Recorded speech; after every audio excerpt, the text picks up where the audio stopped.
ଏଇଟା କେଉଁ ବହୁତ ଭଲ ଚା ଛଣା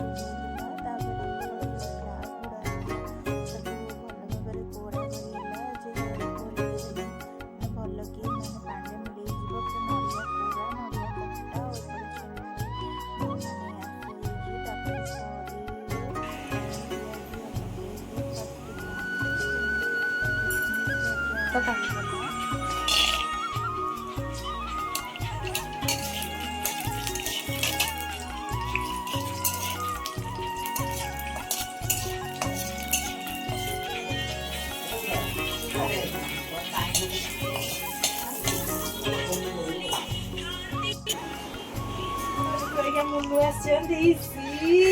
कौन दम हाँ समझते ही सीखिए देखिए तमें से टी स्टाइल मारो लाइन फैन किए वाली वो फुल बाहर प्रस्ताव में मामुटी हाय कर दियो हाय गाइस मामुटी हाय करो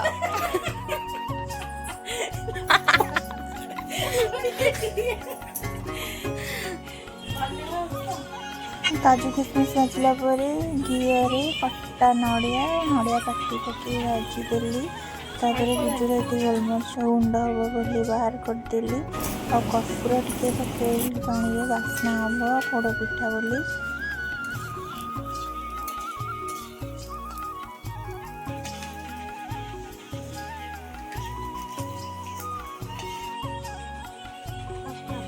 सब वर्ष आमर पुर दिया पोड़ पिठा हुए पोड़ पिठा आम लेयर लेयर कर पुर दौ फर्स्ट नड़िया गुड़ पकई भल भाव भाजी देली गुजुराती गोलमरिच गुंड तुमको ही आसे देहरे छेना पूरा पकई भल पूरा टाइप करदेली आम माउसी पोड़पिठा करिवो पूरा स्पेशल अलग प्रकार किंतु किंतु किंतु किंतु मु खाएनी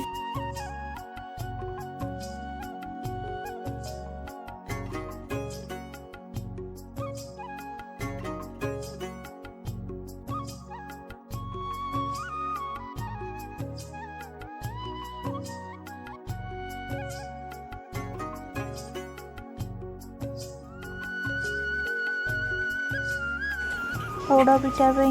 बटा जाइला अरुआ चाउल तादेह जंता हो बोली फास्ट 2 ग्लास पानी देदेली और टिके लुण पकईदेली गुड़ पकईदेली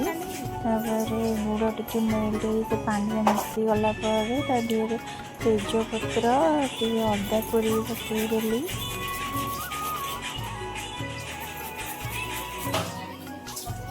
पुणी थे गुजुराती गोलमरिच गुंड गुआ घी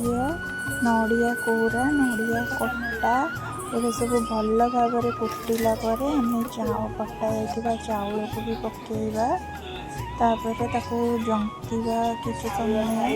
जंतुणीटा पानी भल कि मिसी गला हाथ जो परफेक्ट लगे ठंडा है आम पोड़ पिठा को कदली पत्र सेट करवा कम नहीं करिए धीरे धीरे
ସରିଗଲା।